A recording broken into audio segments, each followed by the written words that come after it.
শুভেচ্ছা। আমন্ত্রণ চ্যানেল 24 এর সাপ্তাহিক আয়োজন ইস্পাহানি মির্জাপুর চা নিবেদিত মুক্ত কণ্ঠে, সাথে রয়েছে আমি মোহাম্মদ ইমতিয়াজ। একদিকে যেমন নারীদের ন্যায্য হিস্যা আদায়ের জন্য রাজপথে দিনভর কর্মসূচি, অন্যদিকে থেমেছিল না শিক্ষাঙ্গনের বিভিন্ন দাবি দাওয়া নিয়ে আন্দোলন। ঢাকা বিশ্ববিদ্যালয়ের শিক্ষার্থী সাম্য হত্যার জন্য শিক্ষার্থীরা দায়ী করছেন ক্যাম্পাসের নিরাপত্তা নিশ্চিতে প্রশাসনের অবহেলাকে। আবার অন্যদিকে 3 দফা দাবিতে অনশন ভাঙলেও দাবি আদায়ের স্পষ্ট ঘোষণা না আসা পর্যন্ত শিক্ষার্থীদের আন্দোলন চালিয়ে যাবার ঘোষণা দিয়েছেন জগন্নাথ বিশ্ববিদ্যালয়ের শিক্ষার্থীরা। দর্শক, এই নিয়ে আমাদের একটি প্রতিবেদন রয়েছে, আমরা শুরুতেই প্রতিবেদন দেখে আসবো, তারপরে আমরা আলোচনায় যাব। আবাসন ভাতা, বাজেটে বরাদ্দ বৃদ্ধি সহ 4 দফা দাবিতে টানা 3 দিন কাকরাইল মোড়ে অবস্থানের পর দাবি মানার আশ্বাসে সড়ক ছেড়েছেন জগন্নাথ বিশ্ববিদ্যালয়ের শিক্ষার্থীরা। এর আগে ইউজিসির সাথে বৈঠকে বসেন বিশ্ববিদ্যালয় প্রতিনিধি দল। বৈঠক শেষে সন্ধ্যা 7টার পরে আন্দোলনরত শিক্ষার্থীদের কাছে আসেন ইউজিসি চেয়ারম্যান সহ প্রতিনিধি দল। 4 দফা দাবি মেনে নেওয়ার কথা বলেন তারা। বিশ্ববিদ্যালয়ের পরিচালন বাজেট বৃদ্ধির সিদ্ধান্ত নেওয়া হয়েছে। বাজেট বৃদ্ধি করার মাধ্যমে শিক্ষার্থীদের প্রথম দাবির বিষয়ে সিদ্ধান্ত নেওয়া হয়েছে। একই সাথে আবাসন সংকট নিরসনে আমাদের শিক্ষার্থীদের প্রয়োজন বিবেচনা করে খুব দ্রুত অস্থায়ী হল নির্মাণের কাজ শুরু করা হবে মর্মে সিদ্ধান্ত নেওয়া হয়েছে। দ্বিতীয় ক্যাম্পাসের কাজ অগ্রাধিকার ভিত্তিতে অতি দ্রুত বাস্তবায়নের প্রক্রিয়া ইতোমধ্যে শুরু হয়ে গিয়েছে।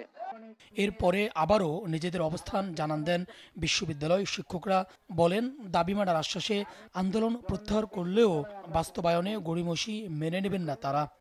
আমাদের প্রত্যেকটি দাবি আলহামদুলিল্লাহ পূরণ হয়েছে।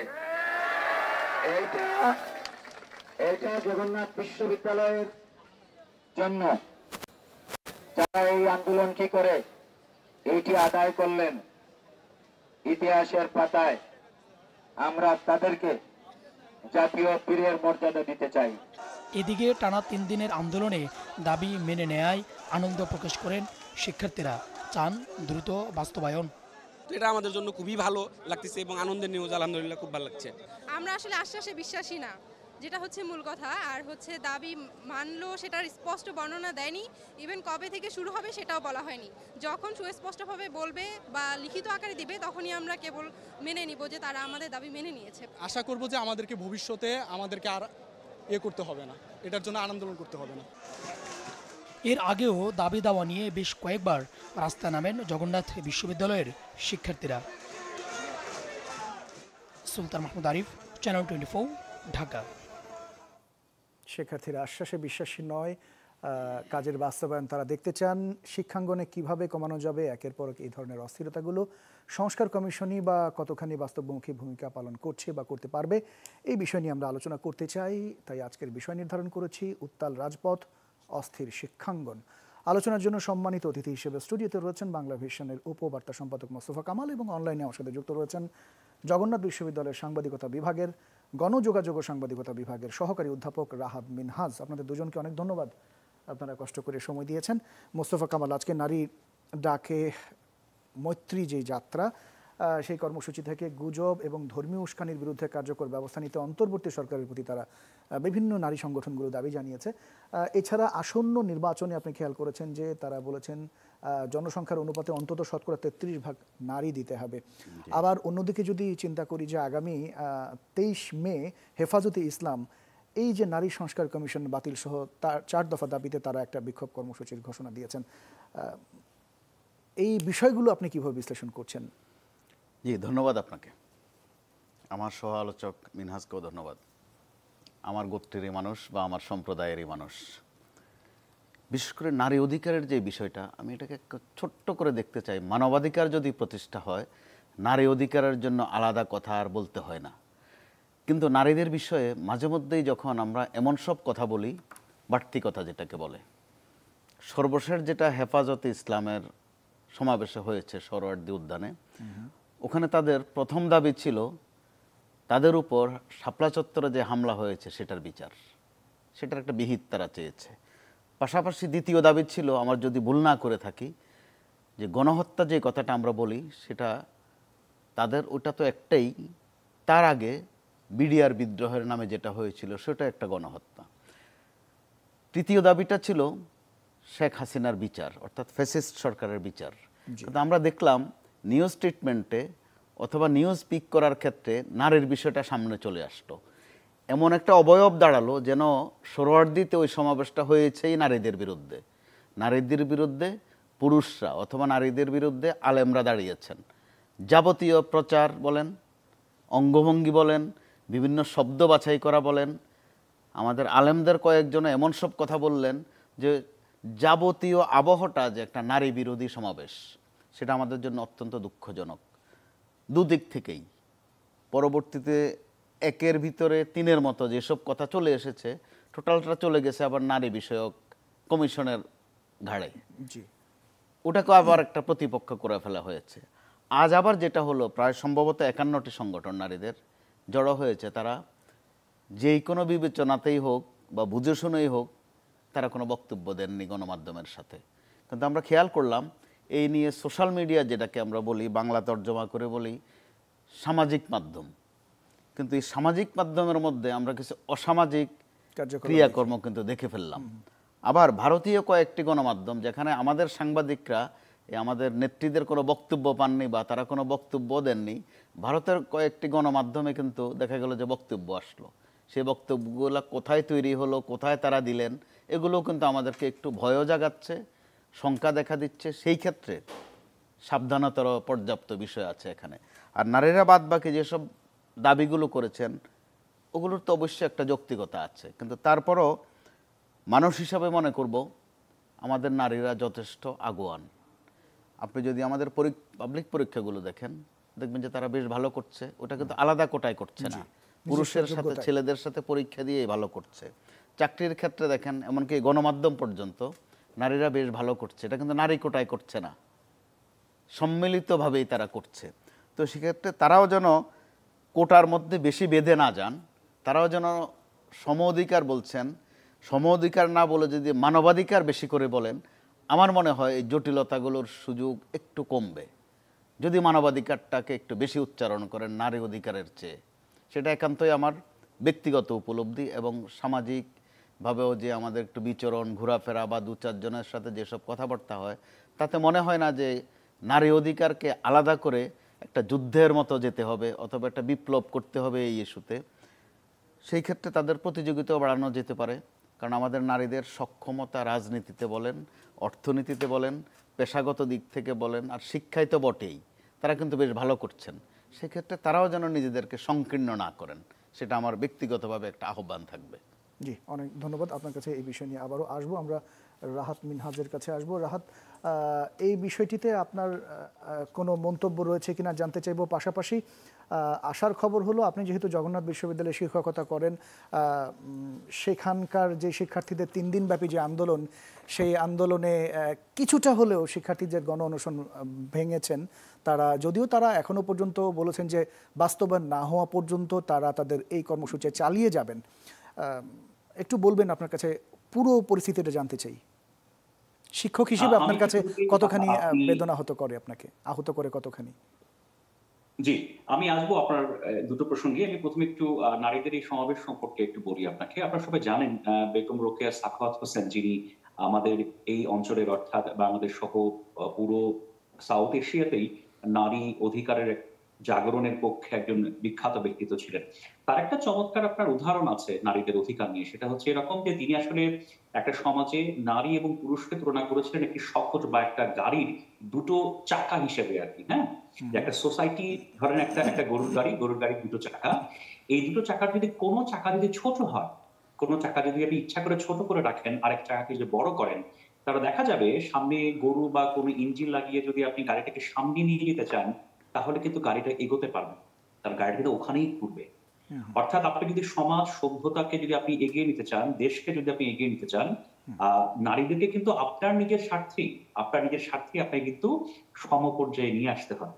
তো নারীদের সমাজে এগিয়ে যাওয়া, নারীদের সমাজে গুরুত্বপূর্ণ ভূমিকা পালন করা, এটা শুধুমাত্র তাদের জন্যই গুরুত্বপূর্ণ নয়, এটা পুরুষদের জন্য গুরুত্বপূর্ণ, রাষ্ট্রের জন্য তো গুরুত্বপূর্ণ বটেই। তো যে আলোচনা হচ্ছে, প্রতিবাদ হচ্ছে, এই সকল প্রেক্ষাপটে যদি আপনার নারীরা যে সকল আপনার ভীতির শিকার হচ্ছেন, যে ধরনের সমস্যার শিকার হচ্ছেন, পরিবর্তিত পরিস্থিতিতে যে সকল হুমকির সম্মুখীন হচ্ছেন, সেগুলো যদি অবসান ঘটিয়ে নারীদেরকে যদি এই সমাজে আরো আপনার যুক্ত করা যায় চলার পথে, যে ইনক্লুসিভ সোসাইটির কথা আমরা বলছি, সেখানে তাদেরকে একীভূত করা যায়, তাহলে কিন্তু আসলে আমাদের সমাজের অগ্রগতি বা স্বাধীনভাবে দেশের অগ্রগতি সেটা কিন্তু আরো ত্বরান্বিত হতে পারে। কিন্তু মিনহাজ, মানে ধর্মীয় যে বিষয়গুলো বলছিলাম মিনহাজ, ধর্মীয় ভাবেও তো আসলে নারীদের যে অধিকারের কথা তারা বলছেন, বিশেষ করে হেফাজতে ইসলাম বলছেন, এবং ধর্মীয় ভাবে যেটি বলা হচ্ছে যে একে অন্যের, নারী পুরুষ একে অন্যের পরিপূরক, তাহলে এই মুখোমুখি অবস্থানে দাঁড় করালো কারা? দেখেন, এখানে এখানে নানা ধরনের ন্যারেটিভস আছে আর কি। হ্যাঁ, আমি কোনো রাজনৈতিক সংগঠন বা ধর্মীয় সংগঠন কাউকেই আমি আসলে একেবারে স্পেসিফিক করে কে কার বিরুদ্ধে কাকে দাঁড় করালো, কে কার বিরুদ্ধে কাকে দাঁড় করাচ্ছে, এইগুলো আলোচনায় আসলে আমি যেতে চাই না। আমি একটা কথা বলি যে অভ্যুত্থান পরবর্তী সময়ে বাংলাদেশ কিন্তু এখন একটা খুব লিকুইড সিচুয়েশনে আছে। বাংলাদেশ কিন্তু খুব একটা ফ্রাজাইল সিচুয়েশনে আছে। এই লিকুইড এবং ফ্রাজাইল যে সিচুয়েশন, ভঙ্গুর এবং তরল যে অবস্থা, এই ভঙ্গুর এবং তরল অবস্থার মধ্যে আপনি যদি নারীদেরকে এই সমাজে যথাযথভাবে স্টেক না দিয়ে, একীভূত না করে যদি সামনে যাত্রার পথে সাথে না রাখতে পারেন, তাহলে কিন্তু আপনার সমাজ পিছিয়ে পড়বে। তো আমি কামনা করি যে আসলে আমাদের সামনে চলার পথটা যাতে পাশাপাশি হয়, সমান চাকার হয়, তাহলেই আমাদের দেশটা আসলে যথাযথভাবে এগোবে বলে আমি মনে করি। অনেক ধন্যবাদ। আমি জগন্নাথ বিশ্ববিদ্যালয়ের ইস্যুটি একটু আসতে চাই। জি জি, আপনি জগন্নাথ বিশ্ববিদ্যালয়ের কথা বলছেন। আমি এই বিশ্ববিদ্যালয়ের পরিবারের একজন সদস্য, এবং আমি আপনাকে খুব ছোট্ট করে বলি, জগন্নাথ বিশ্ববিদ্যালয় প্রতিষ্ঠিত হয়েছে 2005 সালে, এবং এটা বাংলাদেশের 23তম বিশ্ববিদ্যালয়। বর্তমানে বাংলাদেশের যে পাবলিক বিশ্ববিদ্যালয় আছে, আমি একটু দেখে বলি আপনাকে, বর্তমানে বাংলাদেশের যে পাবলিক বিশ্ববিদ্যালয় সেটা সংখ্যা হচ্ছে 53। জগন্নাথের অবস্থান ছিল 23 2025-এ। আমি এই বিশ্ববিদ্যালয়ে জয়েন করি 2016-তে, এবং তারপর থেকে এই বিশ্ববিদ্যালয়ে অবকাঠামো থেকে শুরু করে যত ধরনের আপনার সমস্যা আমি দেখেছি, এখনো যে সমস্যার মধ্যে দিয়ে আমি যাচ্ছি, এটা আসলে খুবই করুণ। আমি একজন কবির ভাষায় বা কবির লেখায় বলতে পারি যে আমি জানি না আমার কথাটা সত্য কিনা, আমার কাছে অনেক সময় মনে হয় যে জগন্নাথ বিশ্ববিদ্যালয়ের জন্ম তারই আজন্মের পাপ কিনা। প্রথমত হচ্ছে, জগন্নাথ বিশ্ববিদ্যালয় বাংলাদেশে একমাত্র বিশ্ববিদ্যালয় যে বিশ্ববিদ্যালয় প্রতিষ্ঠিত হয়েছে মাত্র 11 একরেরও কম জায়গার মধ্যে। আপনি বিশ্বাস করেন, এই জগন্নাথ বিশ্ববিদ্যালয় বাংলাদেশের একমাত্র বিশ্ববিদ্যালয়, খুব সম্ভবত পৃথিবীর একমাত্র বিশ্ববিদ্যালয়, যাদের সিঙ্গেল একটা মাত্র খেলার মাঠ নাই। তো এই সকল সমস্যা নিয়ে একটা বিশ্ববিদ্যালয়ের শিক্ষার্থীরা কতদিন সাফার করবে? আপনি যদি আমাকে বিস্তারিত বলেন, আমি যদি বলি ছেলেদের আবাসন সমস্যা, বাজেটের সমস্যা, দেখেন আমি এটা খুব সহজ করে বলি, বাংলাদেশের বাস্তবতায় সম্পদের সীমাবদ্ধতা আছে। ইউজিসি অবশ্যই আমি যা চাবো ইউজিসি হয়তো আমাকে তা দিতে পারবেন। ইউজিসি অবশ্যই আমি যে পরিমাণ অর্থ চাবো, যে পরিমাণ অবকাঠামো চাবো, সাথে সাথে দিতে পারবে না, এটা বাস্তব। কিন্তু জগন্নাথ ইউনিভার্সিটি জন্ম থেকেই আপনার যে একটা প্রতিকূলতার মধ্যে রয়েছে, যে আপনার সাফার করে যাচ্ছে দিনের পর দিন, সেই বিশ্ববিদ্যালয়কে তো একটু যথাযথভাবে নার্সিং করা, সেই বিশ্ববিদ্যালয়কে যথাযথভাবে আপনার গ্রো করতে সহযোগিতা করা, এটা তো খুবই প্রয়োজন। তো সেই জায়গাটাতে আমরা ক্রমাগত ঘাটতি দেখেছি, ক্রমাগত অবহেলা দেখেছি। আসলে সেই ক্রমাগত ঘাটতি, ক্রমাগত অবহেলার পুঞ্জীভূত ক্ষোভই কিন্তু এই আন্দোলন, এবং যে আন্দোলনটা আপাত দৃষ্টিতে একটা ভালো সমাধান হয়েছে বলে আমরা জানতে পারছি। কিন্তু আমি জানি না, আমি জগন্নাথ বিশ্ববিদ্যালয়ের মুখপাত্র নই, জগন্নাথ বিশ্ববিদ্যালয়ের পরিবারের সদস্য হিসেবে আমার মাঝে মধ্যে শঙ্কা জাগে যে সেটেলমেন্টটা হলো, এটা আবার শুভঙ্করের ফাঁকি না হয়। অর্থাৎ আন্দোলনটাকে থামানোর জন্য কোনো একটা কিছু করে ছেলেপেলেদেরকে ঘরে পাঠানো, পরে দেখা যাচ্ছে তাদের যা প্রয়োজন, আমি জানি আমার যদি 10 টাকা প্রয়োজন হয়, ইউসি আমাকে 10 টাকা দিতে পারবে না, কিন্তু আমি তো 5 টাকা প্রত্যাশা করতে পারি। নিশ্চয়ই। অর্থাৎ ছেলেপেলেদের যা প্রয়োজন এবং ছেলেপেলেদেরকে যেটা দিয়ে আপনারা যথাযথভাবে শিক্ষা কার্যক্রমকে চালিয়ে রাখা যায়, সেটা আসলে ইউজিসি থেকে করা হবে কিনা, সেটা হয়তো আগামী দিনগুলো। এর আগে জগন্নাথ বিশ্ববিদ্যালয় যখন জগন্নাথ কলেজ ছিল, যখন বিশ্ববিদ্যালয়ে করা হয় 2005-এ, আপনি বলছিলেন, তখন তো এক ধরনের প্ল্যানিং ছিল এই বিশ্ববিদ্যালয়ের পরিধি বড় করা, তাদের স্টুডেন্টদের জন্য হোস্টেল করা, মেয়েদের জন্য মেয়ে হোস্টেল করা, এবং এমনও আমার যদ্দূর মনে আছে যে নদীর ওপারেও এই ধরনের প্ল্যানিং ছিল, খেলার মাঠ সহ। সেটি কেন বাস্তবায়ন সম্ভব হয়নি এখনো পর্যন্ত? না, ইমতিয়াজ আপনি ঠিক বলেছেন, এটা আসলে এই প্রক্রিয়াটা চলছে। আমরা নদীর ওই পাশে কেরানীগঞ্জ যেখানে কারাগার, তার আশেপাশে একটা জায়গায়, সেখানে আমরা 11 একরের মতো একটা জায়গা, অনেক বড় একটা জায়গা, বড় একটা পরিসরে আমাদের দ্বিতীয় ক্যাম্পাসের কাজ আসলে ভূমি অধিগ্রহণ হয়ে গেছে, পরবর্তী কাজগুলো চলমান। কিন্তু এই কাজগুলো এত ধীর গতির, এই কাজগুলো এতটাই আপনার, যাকে আমি বলবো যে একটু লোকাল ভাষায় বলতে হয় মাইনটা চিপায় আটকে আছে আর কি, হ্যাঁ, এটা আর এগোচ্ছে না। অথচ জগন্নাথের শিক্ষার্থীর জন্য এটা প্রতিদিনের আউটক্রাই, প্রতিদিনের কান্না যে ভাই আমার ক্যাম্পাসে ভালোভাবে শিক্ষা পরিবেশ নেই, আমি এখানে যেভাবে ক্লাস করি, যেভাবে ওয়াশরুম ব্যবহার করি, যেভাবে লাইব্রেরি ব্যবহার করি, সেটা বাংলাদেশের হয়তো বা যে কোনো বিশ্ববিদ্যালয়ের চাইতে খুব খারাপ, সবচেয়ে নিদারুণ। তো আমার যেটা আউটক্রাই, সেই প্রকল্পটা কেন দ্রুত বাস্তবায়ন হবে না, সেই প্রকল্পটাকে দ্রুত এগিয়ে নেওয়ার জন্য কেন সরকারের তরফ থেকে, ইউজিসি তরফ থেকে মোস্ট প্রায়োরিটি প্রজেক্ট হিসেবে এগিয়ে নেওয়া হবে না, এটাই তো হচ্ছে জগন্নাথ বিশ্ববিদ্যালয় পরিবারের দাবি। কিন্তু সেই দাবিটাই আসলে বিভিন্ন সময়ে বিভিন্ন প্রেক্ষাপটে এত ধীর গতির মধ্যে পড়ে যায়। মিনহাজ, আপনার কোনো স্পেসিফিক কোনো সাজেশন আছে কিনা যে এইটা যেন ধীর গতি না হয়ে আরো দ্রুত করা যায়, এ ধরনের কোনো সাজেশন আছে কিনা আপনার, ছোট্ট করে যদি বলেন। না, ইনকেস দেখেন, এটা আমাদের আসলে জগন্নাথ বিশ্ববিদ্যালয়ের পরিবারের পক্ষ থেকে বারবারই বলা হয়েছে, যারা এখন আন্দোলন করছেন, বিভিন্ন ছাত্র সংগঠনের নেতারা, বিশ্ববিদ্যালয় শিক্ষক সমিতি, বিশ্ববিদ্যালয় পরিবার বারবারই এই চেষ্টা করে যাচ্ছেন। আমি হয়তো বিশ্ববিদ্যালয় পরিবারের সদস্য হিসেবে আমি আমার মতামতটা শুধু বলতে পারি, আমি তো এই বিশ্ববিদ্যালয়ের মুখপাত্র নই। জি, আপনার মতামতই জানতে চাই। হ্যাঁ, ছোট্ট করে যেটা বলা প্রয়োজন সেটা হচ্ছে, দেখেন, আপনাদের এই প্রকল্পটাকে, জগন্নাথ বিশ্ববিদ্যালয় একটা ভালো ক্যাম্পাস হওয়া এবং সেই ক্যাম্পাস দ্রুত হওয়ার পরে সেখানে শিক্ষা কার্যক্রম শুরু হওয়াটা কারো তো ব্যক্তিগত স্বার্থে নয়, এটা তো আমাদের দেশের সম্পদ, এটা আমাদের প্রজন্মের সম্পদ।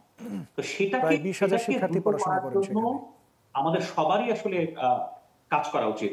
ইউজিসি, শিক্ষা মন্ত্রণালয়, পরিকল্পনা মন্ত্রণালয়, যারা অর্থ বরাদ্দ করবেন অর্থ মন্ত্রণালয়, আমি যতদূর জানি সেগুলো নিয়ে হয়তো একটা কাজ হচ্ছে, কিন্তু তার বাস্তবায়ন বা প্রতিফলনটা আসলে আমরা দেখতে পাচ্ছি না।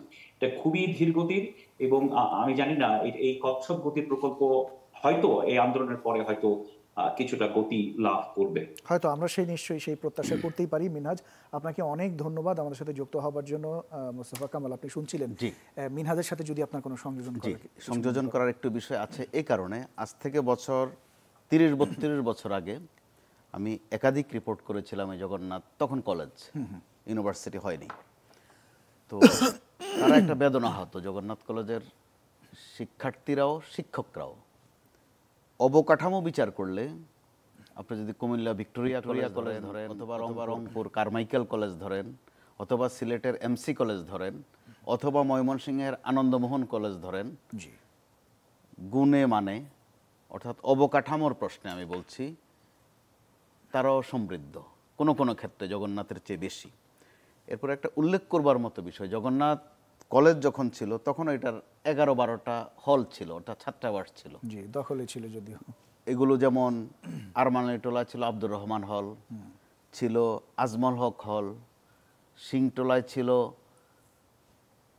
বাণী ভবন, অনেকে হয়তো জানেও না তিব্বত হল এখনকার অবস্থান হচ্ছে এটা একটা মার্কেট, গুলশানারা সিটি মার্কেট।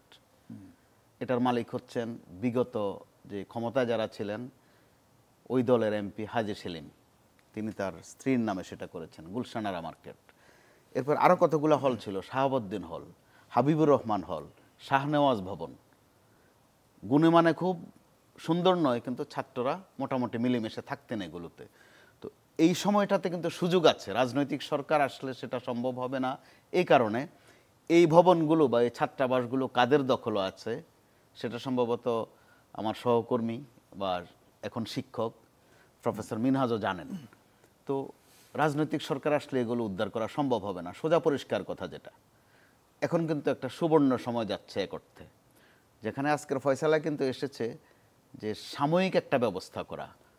ভবনের ব্যবস্থা সাময়িক কখনো হয় না। যদি ইঙ্গিত করে থাকেন যে এগুলো উদ্ধার করবেন, তাহলে যত দ্রুত সম্ভব এগুলো উদ্ধার করা দরকার।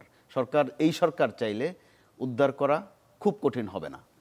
এবার আসেন আপনি কেরানীগঞ্জের তেগরিয়া যে 200 একরের উপর কাজ করা হচ্ছে, সেটা কাজ করবে সেনাবাহিনী। এটা দাবিও ছিল যে সেনাবাহিনী কাজ করলে কাজের গতি বাড়ে, কাজের মান ভালো হয়। কিন্তু কার্যত ফাংশনালি সেনাবাহিনী এখনো কাজের দায়িত্ব কিন্তু বুঝে পায়নি, কিন্তু তাদের হোমওয়ার্ক চলছে। ওখানে যে পিডি আছেন সম্ভবত লেফটেন্যান্ট কর্নেল ইফতেখার আলম ওনার নাম, তিনি আশাবাদী যে 26 সালের মধ্যে কাজ শেষ করতে তারা পারবেন। তো আপনি সময় গণনায় মাত্র 1 বছর মনে হয়, কিন্তু অবকাঠামো নির্মাণে বাংলাদেশ সেনাবাহিনীর কিন্তু একটা বিশেষ বৈশিষ্ট্য রয়েছে। সর্বশেষ তারা যেটা করেছেন ফেনী, কুমিল্লা, নোয়াখালী, চট্টগ্রাম অঞ্চলে এই বিগত বন্যায় ক্ষতিগ্রস্তদের জন্য ঘরবাড়ি তৈরি করেছেন, অবিশ্বাস্যভাবে নির্ধারিত সময়ের আগে করেছেন। তার চেয়েও বড় কথা, অর্ধেক খরচে করেছেন। তো সেই দিক থেকে একটা আশাবাদ দেখাই যায়। কিন্তু এরপরে জগন্নাথের শিক্ষার্থীরা, আপনি বোধহয় খেয়াল করেছেন, কত সুন্দর করে বলেছে, আশ্বাসে আর তারা বিশ্বাস রাখতে চায় না। এটা তিক্ত অভিজ্ঞতার জায়গা, তাদের কষ্টের জায়গা থেকে, খুবই কষ্টের জায়গা থেকে সেই কথাটা তারা বলেছে। আমরা ছোট বিরতিতে যেতে চাই। জি, আমি শেষ করে ফেলছি। তো বিশ্ববিদ্যালয় কর্তৃপক্ষ হোক আর মঞ্জুরি কমিশন হোক, তারা যদি ওই সীমানার মধ্যেই, জগন্নাথ এখন যে সীমানায় আছে ওখানে কিছু করতে চাইলেও সেটা আসলে বাস্তবতা অনুমোদন দেয় না, ওই জায়গাটাই ওখানে নেই। সেই ক্ষেত্রে কেরানীগঞ্জের তেগরিয়ার যে কাজের যে প্রজেক্ট, সেটা যত দ্রুত শুরু করা যায়, আমার বিশ্বাস 20,000 শিক্ষার্থীর জন্য একটা, এখন যারা শিক্ষার্থী আছে সবার হয়তো ওই ছাত্রাবাসে থাকার সৌভাগ্য নাও হতে পারে, কিন্তু এই পরিবারের সদস্য হিসাবে ছাত্র বলেন আর শিক্ষক বলেন, তাদের জন্য একটা ভালো বার্তা। আরেকটা ভালো বার্তা এখানে, আমরা এর আগে শিক্ষকদের আন্দোলন দেখেছি, ইউনিভার্সিটির শিক্ষকদের আন্দোলন। এটা একটু বিরতি নিয়ে আসি। জি জি, দর্শক, ছোট্ট একটা বিরতির সময় হলো, অতিথিরা রয়েছেন, নিশ্চয়ই আপনারা সাথী থাকবেন। ফিরছি খানিকক্ষণ পর।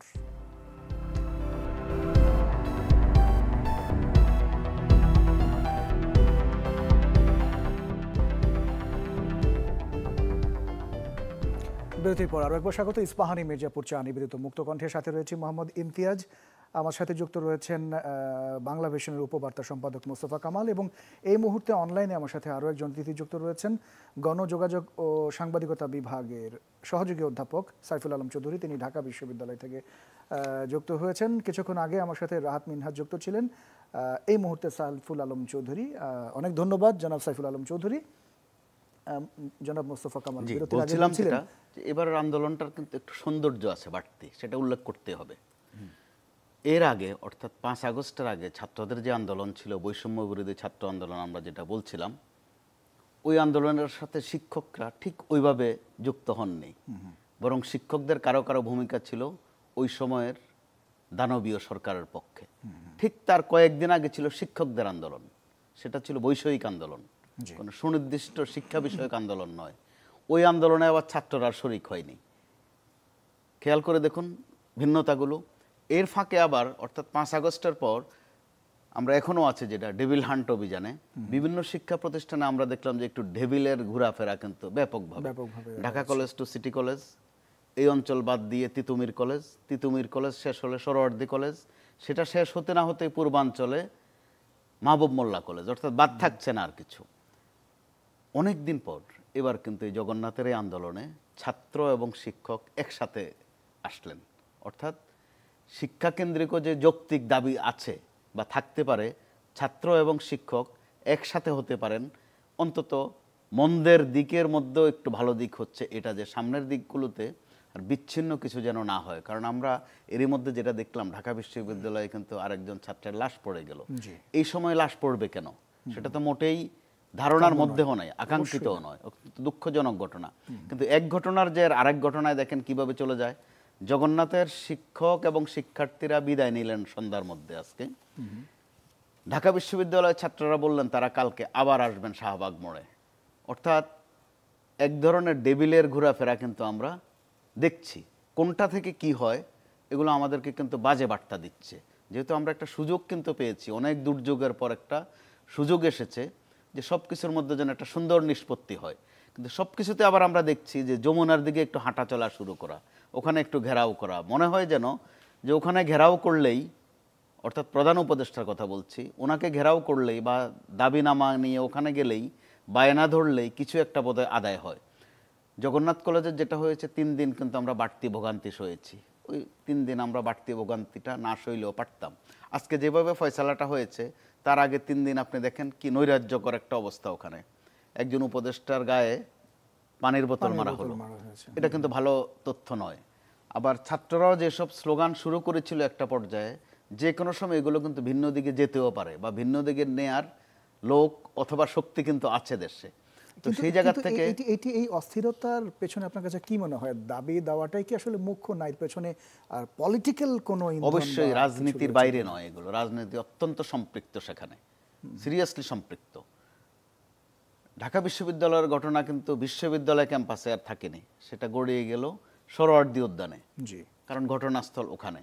তো আবার কথায় তো কথা আসছে, সোহরাওয়ার্দী উদ্যানে আসলে কি হচ্ছে গত কিছুদিন থেকে বা গত কয়েক বছর থেকে, ধরে। ওখানে ভাড়া কারা দেয়, টং দোকান আছে, ফুটপাতে দোকান আছে, সোহরাওয়ার্দী উদ্যান থেকে শুরু করে 3 নেতার মাজার পর্যন্ত। তো যেহেতু কথা এসেছে ঘটনার পরম্পরায়, এগুলোর একটা ফয়সালা খুব অত্যন্ত দ্রুত করা দরকার। ঢাকা বিশ্ববিদ্যালয় হয়তো প্রশাসনিকভাবে পারে না, আবার পারেও। যখন ঢাকা বিশ্ববিদ্যালয় কোনো পদক্ষেপ নিতে যায়, স্পষ্ট বলে দেয়া হয় যে এটা ঢাকা বিশ্ববিদ্যালয়ের আওতা মুক্ত, ঢাকা বিশ্ববিদ্যালয়ের অধীন নয়। কিন্তু গতকাল কিন্তু তারা একটা পদক্ষেপ নিয়েছে, এবং যতটুকু পদক্ষেপ নিয়েছে এই সময়ের জন্য এটা অবশ্যই জরুরি ছিল। সেখানে একটা পরিষ্কার বলেন আর পরিচ্ছন্নতা বলেন আর উচ্ছেদ বলেন, যে শব্দ দিয়ে সম্বোধন করেন, সেটা অত্যন্ত জরুরি ছিল। কারণ ছাত্রদেরকে নিয়ে আমাদের একটা উদ্বেগ আছে। 5 আগস্টের পর মূলত ছাত্ররা এখনও ঠিকভাবে বই খাতা হাতে নেয়নি, এখনও ঠিকভাবে ক্লাসে যায়নি। তো এই সময়ের মধ্যে যদি তারা এই কলেজ টু ওই কলেজ T20 খেলে, সেটা আমাদের জন্য কিন্তু উদ্বেগের। এর মধ্যে ছাত্রদের কিছু কিছু দাবি আপনি দেখেন হাস্যকর, পরীক্ষা ছাড়া পাশ করতে চায়, অটো পাস করতে চায়। এটা কিন্তু একটা ব্যাড প্র্যাকটিস হয়ে যাচ্ছে। তো সেই দিক থেকে শিক্ষকদের একটা বিশাল অবদান আছে, বুঝানো শোনানো। আপনি দেখেন ঢাকা বিশ্ববিদ্যালয়ের ভাইস চ্যান্সেলর যেই ভাষায় প্রতিক্রিয়া দিয়েছেন, ওনাকে কিন্তু আমরা এইরকম হিসাবে চিনি না, তিনি নরম মানুষ বলেই জানি। হঠাৎ করে তিনি ক্ষিপ্ত হয়ে গেলেন। অর্থাৎ কোন ঘটনার থেকে অথবা কোন কথার থেকে কি হতে পারে, আমরা এসব ঘটনা কিন্তু আগেও দেখেছি। যদি একটু স্মরণ করতে হয়, 5 আগস্টের আগে কিন্তু একটা বোঝাপড়া চলছিল। হুট করে যখন রাজাকারের নাতিপুতি শব্দ এসে গেল, তার থেকে কিন্তু সেটা সরকার পতন পর্যন্ত গড়িয়ে গেল। সেই জায়গা থেকে আমাদের বোধহয় একটু বেশি করে সাবধান থাকার দরকার আছে, কথা বলা দরকার। অনেক ধন্যবাদ মোস্তফা কামাল। আমরা সাইফুল আলম চৌধুরী আপনার কাছে আসতে চাই। যদি জগন্নাথ বিশ্ববিদ্যালয় নিয়ে আপনি কিছু বলতে চান সেটাও একটু জানতে চাই। পাশাপাশি এই যে হঠাৎ কিছুদিন পর পর শিক্ষাঙ্গনে এই ধরনের অস্থিরতা, কি মনে হয় আপনার কাছে, কেন হচ্ছে? দেখেন, কেন হচ্ছে অলরেডি ভালোভাবে গুছিয়ে দিয়ে দিয়েছেন। রিপিট না করে বলা যায় যে আসলে আপনি এখন থেকে না, আপনি 8ই আগস্ট থেকে যদি আমরা ধরি, মানে যে এক্সপেকটেশনের মধ্যে দিয়ে আমরা জুলাই আন্দোলনের পর রাজনৈতিক পট পরিবর্তনের পর আমাদের মধ্যে যে এক্সপেকটেশন গুলো ছিল, তার মধ্যে আমরা আসলে দেখেছিলাম যে শুধু শিক্ষাক্ষেত্রে না, সব জায়গায় এক ধরনের সোসাইটির কিছু নর্মস থাকে, সেই নর্মস গুলা ভেঙে গিয়েছিল জুলাই আন্দোলনের শুরু থেকেই। সো সেক্ষেত্রে তার সবচেয়ে বড় ভুক্তভোগী হয়েছিল কিন্তু শিক্ষা প্রতিষ্ঠানে একজন শিক্ষক হিসেবে আসলে আমার যে মোটো, বা আপনার আমি নিজেও শিক্ষক, সেটা হচ্ছে আমরা যখন ক্লাসরুমে যাই, আমরা একটা মোটো নিয়ে যাই, সেটা হচ্ছে সকল শিক্ষার্থীকে আমরা আসলে সমান চোখে দিই। এবং এই দেখার প্রতি স্টুডেন্টদের কাছে একটা শ্রদ্ধার জায়গা আছে, সেটা হচ্ছে শিক্ষক ছাত্র একটা হেলদি রিলেশনশিপ। সেই নর্মস গুলা কিন্তু ভেঙে যাওয়ার পরে দেখেন আপনি শুধু বিশ্ববিদ্যালয়গুলো একদিকে রাখেন, প্রথমে একেবারে প্রাইমারি স্কুল থেকে শুরু করে হাই স্কুল, কলেজ এবং পরবর্তীতে বিশ্ববিদ্যালয়, সবগুলোতেই শিক্ষকদের লাঞ্ছনা করা, তারপরে নাজেহাল করা, সবকিছুই শিকার হয়েছে। এবং আপনি দেখেন ঢাকা শহরে 2-3টা কলেজের মধ্যে প্রতি সপ্তাহে কি কারণে কি যুক্তিতে দাঙ্গা হাঙ্গামা লাগে, মারামারি লাগে, এটা পুলিশের কর্তৃপক্ষ বলছেন যে এটা খোদ আল্লাহ জানেন কিনা সন্দেহ আছে। সো এর পরিপ্রেক্ষিতে কিন্তু প্লাস এই যে আন্দোলন আপনি শুধু এখন থেকে না, সে আনসার থেকে শুরু করে সব ধরনের, কখনো সচিবালয়, কখনো যমুনা, কখনো শাহবাগ, নিজেরা বলেছেন। তো আন্দোলনগুলা সরকার আবার এখানে ঠিক একই রকম নীতি নিচ্ছে সেটা বলা যাবে না। কেউ আন্দোলন করছে যমুনায় গিয়ে মিষ্টি খেয়ে আসছে, আবার কেউ আন্দোলন করছে যমুনায় সামনে গিয়ে জল খাওয়ান খেয়ে আসছে। সো যখন আপনি বলবেন গণতন্ত্রের কথা, যখন আপনি বলবেন যে মানুষের অবাধ স্বাধীনতা আছে আন্দোলন করার, তখন যখন তারা দেখবে যে আন্দোলন যারা করছে তারা দেখবে যে এক পক্ষকে আপনি বেশ সমাদর করছেন, আর এক পক্ষকে জল কামান মারছে, তখন কিন্তু মানুষের মধ্যে সংক্ষুব্ধতা বাড়বে, মানুষের মধ্যে সেই আগের যে নির্যাতন নিপীড়ন সেই ধরনের সেই মানে কি বলে যে বোধ বঞ্চনার ইয়েগুলো চলে আসবে। পাশাপাশি আপনি দেখেন ঢাকা বিশ্ববিদ্যালয়ে কিন্তু তফাজ্জল একটা ছেলে কিল হয়েছে, খুবই প্যাথেটিক এইভাবে। সেটাও খুব বেশি যে আমাদের কিছু হয়েছে বিচার তা, আবার একেবারে ঢাকা বিশ্ববিদ্যালয়ে কিন্তু মার্ডার গত কয়েক বছরে তেমন একটা হয়নি, কিন্তু গত 9 মাসে কিন্তু ঢাকা বিশ্ববিদ্যালয়ে 2টো মার্ডার হয়। তাহলে এক একটা বিশ্ববিদ্যালয়ের পরিবেশ এক এক রকম। জগন্নাথের এই যে যাওয়া, এটা কিন্তু অনেক দিনের, আওয়ামী লীগ সরকারের সময় তারা দাবি ছিল। স্থানীয় এমপি তাদের হোস্টেলগুলো অভিযোগ আছে তারা দখল করে ফেলেছে। এই সরকারের সময়ও তারা একাধিকবার বলেছে, এবং যখন নাহিদ তথ্য প্রতিমন্ত্রী ছিলেন তিনিও একবার নিজে এসে বিদ্যালয়ের সময় ওদের সাথে কথা বলার চেষ্টা করেছে। তো একদিকে হচ্ছে কিছু আন্দোলনের কারণে কিছু দাবি সমস্যাটা দাবিগুলো দ্রুত পূরণ হচ্ছে, আবার সমস্যা সংক্রান্ত যে দাবিগুলো সেটা কিন্তু কোনোটাই পূরণ হচ্ছে। এই জায়গাটা একটু জনাব সাইফুল আলম চৌধুরী, এই জায়গাটা যদি একটু ইন্টারাপ্ট করি, যে এর আগে যেটা আমরা দেখতাম যে হলগুলোর দায়িত্বে থাকতেন বিভিন্ন পলিটিক্যাল অর্গানাইজেশনের যারা নেতৃবৃন্দ আছেন তারা, কিন্তু এখন তো প্রশাসনের পক্ষ থেকে নিয়োগপ্রাপ্ত যারা শিক্ষকরাই দায়িত্ব পালন করছেন। তাহলে এই ধরনের দুর্ঘটনা আসলে কিভাবে ঘটে এবং এর দায় কি আসলে শিক্ষা প্রতিষ্ঠানের কিনা? এবং পাশাপাশি যদি বলি যেই জায়গাটায় দুর্ঘটনা ঘটেছে এর পাশেই কিন্তু ঠিক সোহরাওয়ার্দী থানা রয়েছে, থানার সামনে এত বড় একটা দুর্ঘটনা ঘটলো, দায় কি কোনোভাবে এড়াতে পারেন তারা? দেখেন আপনি মানে একটা পাত্রের পানি যখন গরম হবে, পুরো দেশ যদি একটা পাত্র হয়, পানি যখন গরম বেশি গরম হয়ে যাবে তখন পানি কিন্তু উতলে উঠবে। সারা দেশের আইন শৃঙ্খলা পরিস্থিতি যে চিত্র, ঢাকা বিশ্ববিদ্যালয় তো সারা দেশের বাইরে নয়, ফলে ঢাকা বিশ্ববিদ্যালয় আজকে হচ্ছে হয়তো অন্য বিশ্ববিদ্যালয় হবে, একটা দিক মানে দেশের আইন শৃঙ্খলা পরিস্থিতির অবনতি প্রচন্ড রকমের। আপনি দেখেন পুলিশ স্বতন্ত্রের ওয়েবসাইটে গেলে তাদের যে ডেটা, সেখানে আপনি দেখবেন জানুয়ারি থেকে এপ্রিল পর্যন্ত প্রতি মাসে আইন শৃঙ্খলা পরিস্থিতির অবনতি হচ্ছে। তার পাশাপাশি একটা সবচেয়ে বড় বিষয় হচ্ছে পুলিশকে অ্যাসল্ট করার পরিমাণ বাড়ছে, যেটা আসলে কমার কথা ছিল। মাঝখানে ডিসেম্বরের আগে 1 মাসে কমেছে, কিন্তু জানুয়ারি থেকে আবার সেটা পর্যায়ক্রমে বাড়ছে। এবং এটা আপনি যখন পুলিশ যখন সিকিউর হবে না, পুলিশ যখন নিজেই আনসেফ ফিল করবে, তারা জনগণের সেফটি দিবে, তারা নিজেরাই যখন নাজেহাল অবস্থায় আছে, তখন আপনি জনগণের সিকিউরিটি কিনবেন। ফলে ঢাকা বিশ্ববিদ্যালয় তো দেশের বাইরে নেই, ঢাকা বিশ্ববিদ্যালয়ের শিক্ষার্থী, ঢাকা বিশ্ববিদ্যালয়ের পরিবারের অন্য সদস্য তারাও জনগণ। ফলে আপনি এর আগে ঢাকা বিশ্ববিদ্যালয়ে কিন্তু বাংলাদেশে যখন রেপ কেস মাঝখানে খুব ভয়ঙ্কর রকমের মিডিয়া আলোচনা আসে, তখন একটা ঘটনা ঘটেছিল তারা কিছুদিন আগেই এই সোহরাওয়ার্দী উদ্যানেই একটা বয়স্ক বৃদ্ধা মহিলা রেপ হয়েছে। সেটা কিন্তু কেউ কুল কিনারা হয়নি, ফলে সেটা ছিল একটা ক্রাইম। ফলে ক্রাইম যখন আপনি মানে ক্রাইম তো করতেই পারে, ক্রাইম যে কোনো দোষী, কিন্তু ক্রাইমের পানিশমেন্ট যখন হবে না, যখন অপরাধীরা অবাধে বিচারণ করবে এবং অপরাধী ধরার ক্ষেত্রে আপনি সিলেক্টিভ হবেন, পলিটিক্যালি আপনি পলিটিক্যাল গভর্নমেন্ট না হয় পলিটিক্যালি খুবই সিলেক্টিভ হবেন, তখন কিন্তু আসামিরা আপনার পক্ষের হয়ে কাজ করার চেষ্টা করবে অপরাধীরা, যাতে নিজেদেরকে সেফ রাখতে পারে। সো এই টেন্ডেন্সিটা অতীতে দেখা গেছে, এখনো দেখা যাচ্ছে। ফলে এটা একটা দিক। আরেকটা হচ্ছে শিক্ষা প্রতিষ্ঠান দেশের শুধু ঢাকা বিশ্ববিদ্যালয়। আমাকে বলেন যে গত 9.5 মাসে দেশের কোন বিশ্ববিদ্যালয়ে ডিসিপ্লিন বলে শব্দটা আছে? দেখেন, যে কোনো প্রতিষ্ঠান চলতে গেলে তার প্রথম শর্ত হচ্ছে সে ডিসিপ্লিন হতে হবে। এটা বাংলাদেশের বিশ্ববিদ্যালয়গুলোতে কম বেশি ছিল, হ্যাঁ ডেফিনেটলি পলিটিসাইজ ছিল, বিষয়ে কোনো সন্দেহ নেই, কিন্তু তারপরও এক ধরনের ছাত্র শিক্ষক সম্পর্ক, প্রশাসনের সাথে এক ধরনের বোঝাপড়া মিলে এক ধরনের শৃঙ্খলা ছিল, যে শৃঙ্খলাতে দাবি থাকলে সেটা একটা ক্যাটাগরিতে বলা যেত এবং দাবিগুলো আদায়েরও পদ্ধতি ছিল।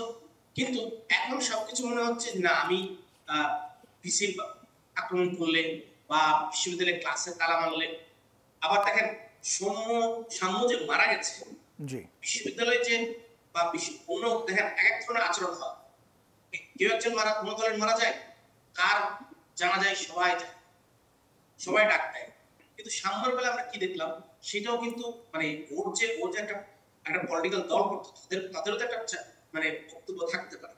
ফলে বিষয়গুলো আসলে গণতান্ত্রিক হচ্ছে না। আপনি যতক্ষণ পর্যন্ত ইনক্লুসিভনেস না রাখতে পারবেন, যতক্ষণ পর্যন্ত আপনি গণতন্ত্রের মোটরটা ধারণ করতে না পারবেন, আপনি মুখোমুখি বলবেন, শুধু মানুষকে যে যা বলবে, যার মতো করে চাচ্ছে তাই বলবে, কেউ বিদেশ থেকে বলবে, কেউ দেশ থেকে বলবে, এর নাম আসলে গণতন্ত্র না। জি, অনেক অনেক অনেক ধন্যবাদ জনাব সাইফুল আলম চৌধুরী। সেখানে কিন্তু আপনি সিলেক্টিভ, সেখানে আপনি যথেষ্ট সিলেক্টিভ। সে একজনকে বলতে দিচ্ছেন না, কাউকে বলতে দিচ্ছেন, কাউকে আবার ডিফেম করছেন, মিডিয়া বলতে পারছে না। আপনি সরকার যদি মিডিয়াকে বলে দেয় যে তোমার এই হেডলাইন ঠিক না, তোমার হেডলাইন, আপনি এটাকে সোশ্যাল মিডিয়াতে ভাইরাল করবেন কিনা? আপনি মিডিয়াকে প্রতিবাদ পাঠান। আপনি এত বড় সংস্কার কমিশন করলেন, আপনি একটা ইন্ডিপেন্ডেন্ট কমিশন করেন, যে অক্সফোর্ড মানে ইউকের মতো, তারা মিডিয়া গুলো, হ্যাঁ আমাদের সাথে প্রেস কাউন্সিল আছে, আপনি প্রেস কাউন্সিল শক্তিশালী করেন। আপনি তো অনেক কিছু করতে পারেন। তা না করে আসলে যারা ক্রিটিক্যালি গভর্নমেন্টকে দেখবে, তাদের মুখগুলো আপনি কিন্তু বন্ধ করে দিচ্ছেন। অনেক ধন্যবাদ সাইফুল আলম চৌধুরী, আপনার কাছে আমরা আবারও আসবো জনাব মোস্তফা কামাল, আপনার কাছে এখানে একটু যুক্ত করতে চাই প্রফেসর। একটু নিশ্চয়ই যুক্ত করবেন। আমি একটু প্রশ্ন রেখে আপনাকে যুক্ত করার সুযোগ দিচ্ছি। সেটি হচ্ছে যে এই যে সাম্য, যে ছাত্রটা শিক্ষার্থী মারা গেলেন, তিনি একটি পলিটিক্যাল দলের কর্মী ছিলেন যেমনটি বলা হচ্ছে, কিন্তু এই যে রাজনীতি, স্টুডেন্ট লাইফ থেকে, শিক্ষা জীবন থেকে আমরা যে কালচারটা দেখি, যে সে যেই রাজনীতিরই হোক না কেন, জানাজায় অংশগ্রহণ না করা বা একটা দুঃখ প্রকাশ না করা, এটা কোন ধরনের সংস্কৃতি বা এটা কোন ধরনের রাজনীতি, এই বিষয়টি একটু বলবেন। পাশাপাশি আরেকটা ছোট্ট বিষয় জানতে চাই, সোহরাওয়ার্দী উদ্যানটা তো একটা ঐতিহাসিক জায়গা, এই জায়গাটায় অবাধে, আপনিও বলছিলেন এর আগে প্রায় 1 বছর বা তারও আগ থেকে ওই এরিয়াটা সেফ না, মাদকের স্বর্গরাজ্য কখনো কখনো বলা হয়। এই যে রেপড হয়েছে, জনাব সাইফুল আলম চৌধুরী বলছিলেন, আমাদের শিক্ষার্থী সাম্য মারা গেল, এই যে ঘটনাগুলো ঘটে, পাশে আইনশৃঙ্খলা বাহিনীর একটি থানা রয়েছে, এটা সমাধান করা যাচ্ছে না কেন? এরপরে আপনার প্রশ্নটার অ্যান্সারটাও জানতে চাই। জি, প্রথমত আমরা কিন্তু এখনো একটা ভূমিকম্প পরবর্তী অবস্থায় আছি, আপনার শখ যেটাকে বলে। জি, তো সেই ক্ষেত্রে ঢাকা বিশ্ববিদ্যালয় এবং জগন্নাথ বিশ্ববিদ্যালয় দুইটা একটু বেশি প্রাসঙ্গিক। আমাদের মূল আলোচনা অবশ্য সেটাতে ছিল। ঢাকা বিশ্ববিদ্যালয় যেরকম বাংলাদেশের বাইরের কোনো বিশ্ববিদ্যালয় নয়, আবার ঢাকা বিশ্ববিদ্যালয়কে প্রাচ্যের অক্সফোর্ড বলা হয়, অন্য কোনো ইউনিভার্সিটির সেটা বলা হয় না, ওটা বিবেচনায় রাখতে হবে। আবার ঢাকা বিশ্ববিদ্যালয়ের সৌন্দর্য অথবা ঐতিহ্য প্রকাশ করতে গিয়ে এর আগের ভিসি যে বাণী রেখেছিলেন যে যেহেতু এখানে 10 টাকায় চা, সব, সিঙ্গারা পাওয়া যায়, অথবা এটা বিশ্বের একটা গুরুত্বপূর্ণ বিশ্ববিদ্যালয়, আমাদের কিন্তু এগুলো ভুলে গেলেও চলবে না, মনে এসেই যায়। আবার পাশাপাশি আপনি জগন্নাথ ইউনিভার্সিটির যে ভাইস চ্যান্সেলর ছিলেন, তারও একটা এরকম বক্তব্য আছে যে ছাত্রলীগটা করলেই হবে, পরীক্ষায়ও খুব ঠিকঠাকভাবে পাশ করা লাগবে না, পরীক্ষাটা অংশগ্রহণ করলেই হবে, পলিটিক্যাল দলটা করলেই হবে। তো ওই জায়গা থেকে যে আমরা একটা এখনো যে খুব উতরাতে পেরেছি ঠিক তা দাবি করা যাবে না, কিন্তু উতরানোর লক্ষণ তো আছে, সুযোগ তো আছে অবশ্যই। আর সোহরাওয়ার্দী উদ্যান সম্পর্কে যেটা বলছেন, সেটা অবশ্যই যত কথা কম বলে পদক্ষেপ যত দ্রুত নেওয়া যায় সেটাই নেওয়া উচিত। এখানে ইউনিভার্সিটিকে দায়ী করা, একটা ছেলে মারা গেল, তার জানা যায় কেউ আসলো কেউ আসলো না, সেটা কিন্তু আমাদের গোটা সামগ্রিক এক বাস্তবতা। আমরা কেউ মারা গেলে ইন্নালিল্লাহ পড়ে অভ্যস্ত মুসলমান হিসাবে, কিন্তু পারিপার্শ্বিক অবস্থা, নানান ঘটনাচক্রে আমরা আলহামদুলিল্লাহ পর্যন্ত বলা শুরু করে দিয়েছি। এটা কিন্তু গোটা জাতির জন্য এক দুর্ভাগ্য, কারণ আমরা আবহাওয়াটাকে, পরিবেশটাকে ওই জায়গায় নিয়ে গেছি। বিশেষ করে বিশ্ববিদ্যালয় প্রশ্নে কিন্তু আরও কতগুলো প্রাসঙ্গিক বিষয় আছে। কতজন ভাইস চ্যান্সেলর এখনো পলাতক আছেন আমরা কিন্তু জানি না, তথ্য কিন্তু আমাদের কাছে এখনো নেই পরিষ্কার করে। কতজন শিক্ষক এখনো পলাতক আছেন, পরিষ্কার তথ্য নেই। আবার সমান্তরালে যখন আপনি থানার কথা এনেছেন, অর্থাৎ পুলিশের কথা এনেছেন, পুলিশ সদস্য কতজন এখনো নিজেরাই ফেরারি অবস্থায় আছেন, ওই তথ্য, আপডেট তথ্য কিন্তু নেই। পুলিশের যে অস্ত্রগুলো লুট হয়েছে সেগুলো কতটুকু উদ্ধার হয়েছে আমাদের কাছে ওই তথ্য নেই, অথবা ওই তথ্য আমাদেরকে আপডেট জানানো হচ্ছে না। তাতে কিন্তু স্পষ্ট যে আমরা কোন অবস্থায় আছি, কোন বাংলাদেশে আছি। তো আমাদের তো একটা সুযোগ তো তৈরি হয়েছে, সেটা তো সত্য। 5 আগস্ট কিন্তু আমাদেরকে শুদ্ধ হওয়ার, বিশুদ্ধ হওয়ার একটা সুযোগ দিয়েছে। কতটুকু শুদ্ধ হব, শুদ্ধর আর একটা বাংলা আমরা বলি সংস্কার হব, ওইটা কিন্তু আমাদের উপর নির্ভর করছে। শিক্ষা বিষয়ক কথায় আমি ঘুরে ফিরে আসতে হচ্ছে এই কারণে যে দেখেন বিভিন্ন বিষয়ে কিন্তু সংস্কার নিয়ে কথা হচ্ছে, শিক্ষা বিষয়ে ওই রকম একটা সংস্কার কিন্তু আমরা এখন পর্যন্ত দেখিনি। কোনো কমিশন যে হয়নি। পাঠ্যসূচি কি হবে, পাঠের পদ্ধতি কি হবে, পঠন পদ্ধতি কি হবে, কারিকুলাম কি হবে, গঠনতন্ত্র কি হবে, প্রাতিষ্ঠানিক গঠনতন্ত্র, শিক্ষা ব্যবস্থাপনা কোন পর্যায়ে হবে, এখনো আমার জানা মতে 11 কিসিমের শিক্ষা ব্যবস্থা আছে বাংলাদেশে। মাদ্রাসা, school, college, English medium, Bangla medium, অথবা কম্বাইন্ড কি যেন আরেকটা বলে, বাংলা ভার্সন বা ইংলিশ ভার্সন। তো এই সুযোগ কিন্তু এই সরকারের ছিল। রাজনৈতিক সরকারগুলো এইগুলোর জন্য তত সুযোগ পায় না, বাস্তবিক কারণেই পায় না, তখন নানান উপাদান সেখানে যোগ হয়। কিন্তু আমরা দেখছি ওখানেও কিন্তু আপনার কাছে কি মনে হয় এই যে দুটা খাত, বড় বড় দুটা খাত, অর্থনীতির খাতের জায়গায় যদি বলি যে গার্মেন্ট, আরএমজি সেক্টরের এখানেও সংস্কারের জন্য একটা কমিশন থাকা দরকার, শিক্ষা নিয়েও একটা বড় একটা খাত যেটা দেশ এগিয়ে যাবে এই খাত নিয়ে, এখানেও আমরা সে ধরনের সংস্কার বড় রকমের ফাঁক ওখানে, যেখানে আন্দোলনটার নামে ছিল শিক্ষার্থীদের আন্দোলন, তো আন্দোলন পরবর্তীতে শিক্ষা নিয়ে কিন্তু কিছু কথাবার্তা থাকতে পারতো। আমরা দেখলাম যারা আন্দোলনের ফ্রন্ট লাইনার তারাও শিক্ষার দিকে কিন্তু খুব একটা নেই এখন আর, তারা পুরোদস্ত রাজনীতিতে ব্যস্ত। আবার খুব গুরুত্বপূর্ণ বিষয় আপনি এনেছেন অর্থনীতি। অর্থনীতিকে সিরিয়াল দিয়ে 1-2 করা ঠিক হবে না, নির্বাচনের সাথেও তুলনা করা ঠিক হবে না, সংস্কারের সাথেও তুলনা করা ঠিক হবে না। সারা দেশে কি পরিমাণ মিল ফ্যাক্টরি বন্ধ হয়ে গেছে, কত লোক কর্মহীন হয়ে গেছে, এমনিতে একটা বেকারত্বের বোঝা আমরা বইছি, ওখানে আরো যোগ হয়েছে নতুন বেকার। অসংখ্য ফ্যাক্টরি কিন্তু বন্ধ হয়ে গেছে, নিয়োগ বন্ধ, বিনিয়োগ একদম স্থবির, যদিও আমরা বিনিয়োগের অত্যন্ত আশা দেখছি। তো ওই রকম একটা অবস্থায় এটা আমাদের জন্য ভালো বার্তা দিচ্ছে না। ব্যবসায়ীদেরকে আমরা কারণে হোক অকারণে হোক বা বাড়তি কোনো বিশেষণ যোগ করে হোক, ব্যবসায়ীদেরকে আমরা প্রতিপক্ষ বানিয়ে ফেলছি। সরকারের দিক থেকে আমরা খেয়াল করছি, সরকার কিন্তু বিভিন্ন মহলের সাথে বসছে, বিশেষ করে প্রধান উপদেষ্টা বসতে বসতে মিটার রিডারদের সাথেও বসা লাগতেছে ওনার মাঝে মধ্যে, রেলওয়ে কর্মচারীদের সাথে বসা লাগছে, আর বাদ বাকি তো আরও আছে বিভিন্ন দলের সাথে 2-3 বার, কিন্তু আমরা এখনো কিন্তু দেখিনি যে ব্যবসায়ীদের সাথে আজ পর্যন্ত তিনি বসেছেন। তো ব্যবসায়ীরা যেখানে প্রায় 84% রেমিটেন্স ট্র্যাক থেকে আসে, কর্মসংস্থান বিশাল অংশ বেসরকারি সেক্টর, তাদের সাথে এখন ওইভাবে বসেছেন ওইটা আমরা কিন্তু তথ্য নাই, খবর নাই। একটু খালি বসেছেন শেয়ার বাজার অর্থাৎ পুঁজিবাজারের, তাও সীমিত সংখ্যক কয়েকজনের সাথে। ওখানেও আমরা যে তিনি 5টা নির্দেশনাও দিয়েছেন প্রধান উপদেষ্টা, আমরা অপেক্ষায় ছিলাম যে পুঁজিবাজারের অবস্থাটা কি হয়, কিন্তু দেখা গেল যে না, উত্তর আরও অবনতি হচ্ছে। তো যেখানে বিনিয়োগে এক চরম স্থবিরতা, পুঁজিবাজার একটা সূচক, কিন্তু গোটা বিশ্বেই একটা দেশ তার বিউটি প্রকাশ করে ওই পুঁজিবাজারের অবস্থা দিয়ে, আমাদের এখানে গুরুচরণ অবস্থা একটা। এরপরে আসেন আপনি কর্মসংস্থান, একদম বন্ধাত্ম যেটাকে বলে, তার উপর নতুন বেকারত্ব তৈরি। তো এরকম জায়গাগুলোতে কিন্তু আমাদের অ্যাটেনশন আরও বেশি দরকার ছিল। সেটা আবার ছাত্রদেরও তো একটা দায়িত্ব কিন্তু এখানে আছে আমি বলবো, কারণ যেহেতু ছাত্ররা ফ্রন্টলাইনার, শুধু ছাত্রত্ব নিয়ে তারা থাকেনি বা শুধু বৈষম্য বিরোধী দফা নিয়ে কিন্তু আর থাকেনি, গোটা রাষ্ট্র নিয়েই তারা শেষ দিকে কিন্তু ব্যস্ত হয়েছে।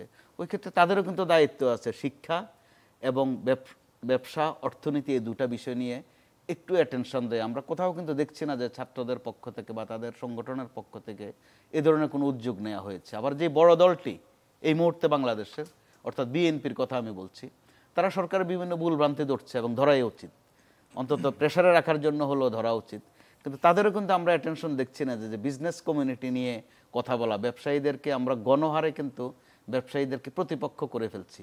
বেশ কয়েকজন ব্যবসায়ী কারাগারে আছেন, বিভিন্ন রাজনৈতিক অপরাধ থাকতে পারে তাদের, কিন্তু তাদের প্রতিষ্ঠানগুলো বন্ধ। সামগ্রিকভাবে আপনার কাছে একটু সাজেশন জানতে চাইবো, তার আগে আমরা প্রফেসর সাইফুল আলম চৌধুরীর কাছে একটু যেতে চাই। জনাব সাইফুল আলম চৌধুরী, আজকে সহ আরও বেশ কিছুদিন ধরে নারীদের এক ধরনের আন্দোলন চলছে। বলছিলাম যে নারী বিষয়ক সংস্কার কমিশনে যদি কেউ বলছেন যে নারী বিষয়ক সংস্কার কমিশনে যদি জেন্ডার বা নারী অধিকার বিষয়ে সংবেদনশীল কয়েকজন পুরুষ থাকতেন এবং বিভিন্ন ধর্মের যদি বিশেষজ্ঞ কেউ থাকতেন, তাহলে যেভাবে প্রতিবাদ হচ্ছে সেটি হয়তো নাও হতে পারত। আপনার কাছে কি মনে হয়?